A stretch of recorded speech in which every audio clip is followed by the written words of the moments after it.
എല്ലാവർക്കും നമസ്കാരം. എൻ്റെ ഒരു പുതിയ വീഡിയോയിലേക്ക് എല്ലാവർക്കും സ്വാഗതം.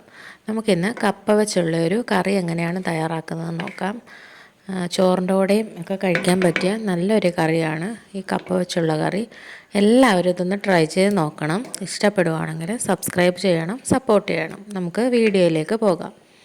ഞാനിവിടെ ഇതുപോലെ ഒരു 3 കഷ്ണം കപ്പ എടുത്തിട്ടുണ്ട്. നമുക്കിതൊന്ന് ചെറുതായിട്ടൊന്ന് നുറുക്കിയെടുക്കാം. കണ്ടില്ലേ, ഇതേപോലെ എല്ലാം ഞാനിവിടെ ചെറിയ കഷ്ണങ്ങളായിട്ട് മുറിച്ചെടുത്തിട്ടുണ്ട്. നമുക്കിനി ഇത് ഒന്ന് വേവിച്ചെടുക്കണം. ഇതിൽ ഇപ്പോഴ് ഉപ്പും മഞ്ഞൾപ്പൊടിയും ഒന്നും ചേർക്കേണ്ട ആവശ്യമില്ല. സാധാരണ കപ്പ വേവിക്കുന്നത് പോലെ തന്നെ നമുക്ക് വേവിച്ചെടുക്കാം. ആദ്യം തന്നെ ഞാനിവിടെ ഒരു 2 സവാള അരിഞ്ഞെടുക്കുന്നുണ്ട്. അതിനുശേഷം നമുക്കൊരു 2 പച്ചമുളക് അരിഞ്ഞെടുക്കാം. അതിനുശേഷം ഒരു 4-5 വെളുത്തുള്ളി നമുക്ക് ചെറുതായിട്ട് അരിഞ്ഞെടുക്കാം. അതിനുശേഷം ഞാനിവിടെ ഒരു കഷ്ണം ഇഞ്ചി ചെറുതായിട്ട് അരിഞ്ഞെടുക്കുന്നുണ്ട്. കണ്ടില്ലേ, ആ സമയം കൊണ്ട് നമ്മുടെ കപ്പ ഇവിടെ ഒരു മീഡിയം ലെവലിൽ വെന്തിട്ടുണ്ട്. നമുക്കിനി ഇതങ്ങ് വെള്ളം ഊറ്റിക്കളയാം. ഒരുപാടങ്ങ് വേവേണ്ട ആവശ്യമില്ല. ഒരു മീഡിയം സൈസിൽ ഇതുപോലെ നമുക്ക് 2ആയിട്ട് എടുക്കാവുന്ന പരുവത്തിൽ വെന്ത് കിട്ടിയാൽ മതി.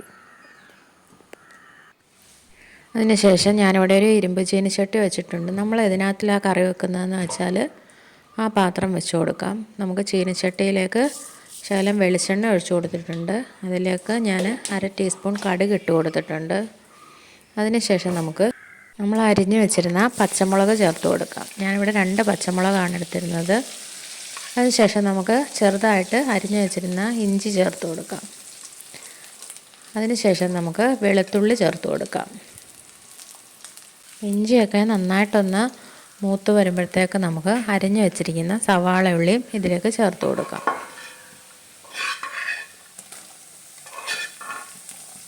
അതിനുശേഷം നമുക്കിത് നന്നായിട്ടൊന്ന് മൂപ്പിച്ചെടുക്കണം.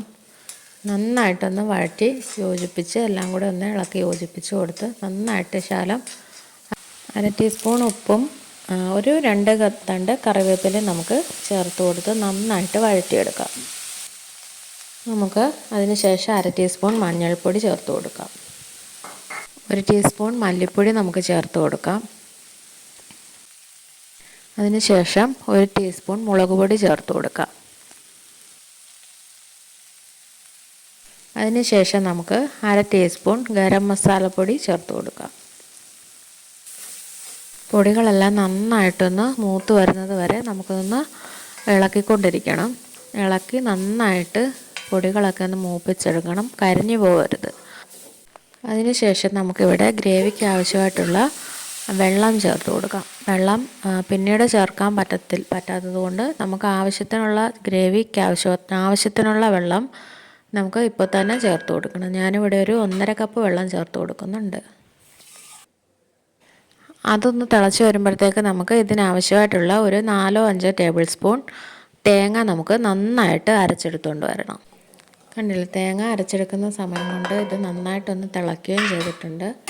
നമുക്ക് വേവിച്ച് വെച്ചിരിക്കുന്ന കപ്പ നമുക്ക് ഇതിലേക്ക് ചേർത്ത് കൊടുക്കാം. കപ്പ ഞാനിവിടെ മുഴുവനായിട്ടും ചേർത്ത് കൊടുത്തിട്ടുണ്ട്. നമുക്ക് നന്നായിട്ട് ഒന്ന് മിക്സ് ചെയ്യാം. മിക്സ് ചെയ്ത് ഒരു 5-10 മിനിറ്റ് നമുക്ക് ലോ ഫ്ലെയിമിലിട്ട് ഒന്ന് തിളപ്പിച്ചെടുക്കാം.